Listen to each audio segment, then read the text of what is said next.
Happy Monday to all my Marvel fans of Sterling on Cinemas. That's Cinemas with an S.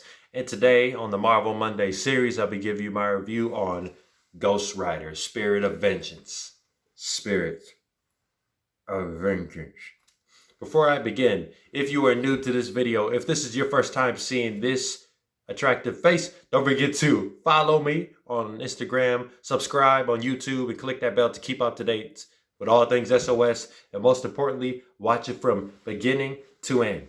And if you're watching this on Instagram, again, don't forget to follow me on, if you happen to stumble upon my page, man, or still, like, share it on your story with your friends and your fam, and don't forget to comment on the section below on either of the ends if you have anything good or bad to say about this movie or any movie that I might be talking about. And most importantly, watch it on IGTV series. Now hiding out in Eastern Europe, Johnny Blaze is still struggling with the curse of the Ghost Rider, the Devil's Bounty Hunter. Johnny meets a priest named Moreau, played by Idris Elba, who asks Johnny to find a boy named Danny Cage and bring him back to the church. But here's the catch. Satan, played by Ciarán Hinds, who brought us the Steppenwolf of both the Snyder Cut and the Justice Cut, is looking for the boy too and has a personal stake in the matter. But if Johnny can find Danny first and save the boy's soul, there might be a chance that Johnny can save his soul as well.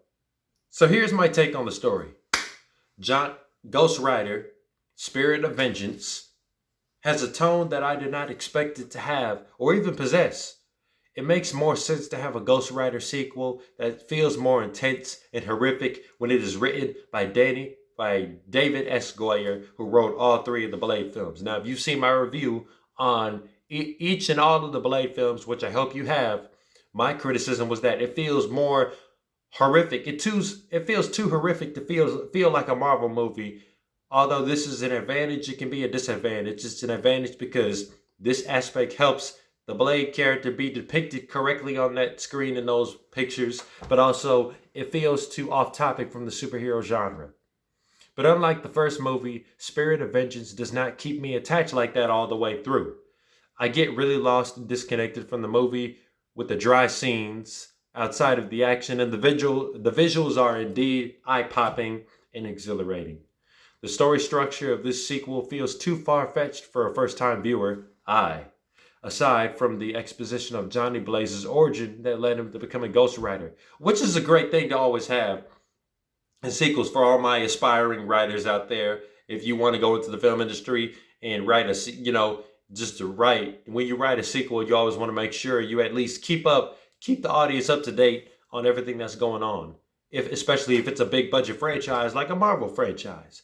Because a lot of these people go to sequels not seeing the original and not have no clue what's going on. But it's always great when they add exposition like this that feels extended from the original picture. And the story behind the Spirit of Justice, the guardian angel from heaven, and how it can only be restored, how it can be saved if Satan is wiped out for good. Nicolas Cage's Johnny Blaze spends most of the movie doing what most anti-heroes choose to do, whether you are the best at it or what you do, or you're always angry, which is trying to contain the part of yourself that makes you dangerous in everyone else's eyes.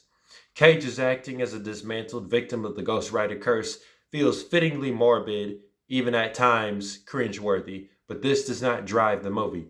Instead, we have a boy named Danny Cage, who is the target of Mephisto, which is Marvel's devil, who takes the form of Rourke.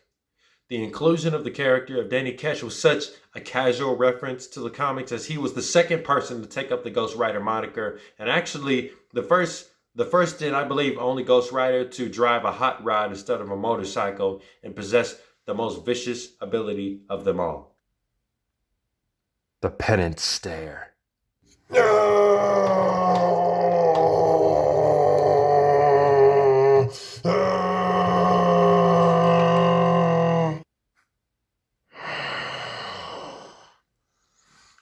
Something like that.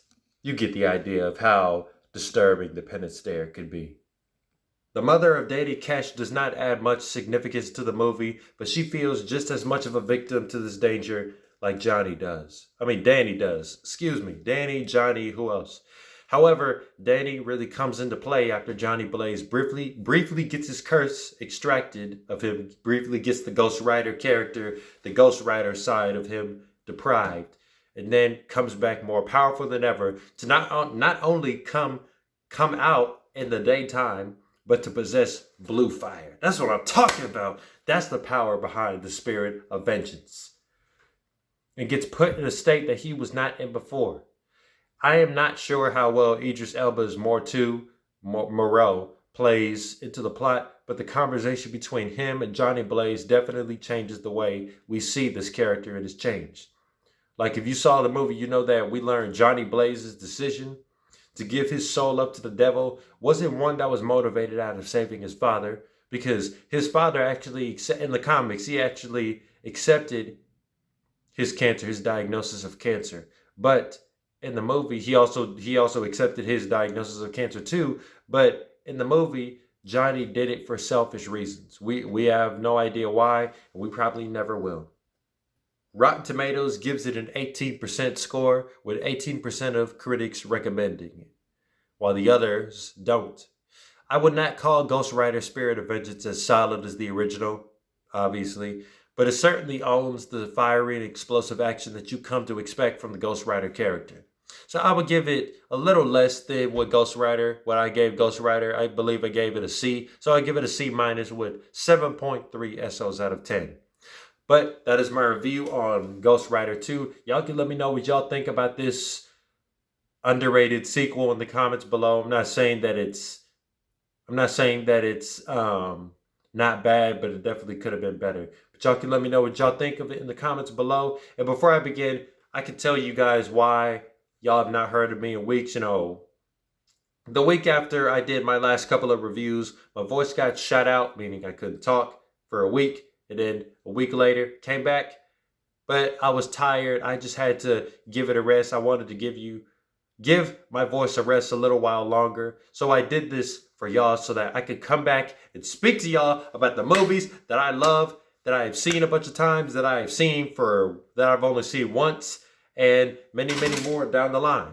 But that is my review on Ghost Rider 2. You can let me know what you think of it, and I'll see you guys tomorrow.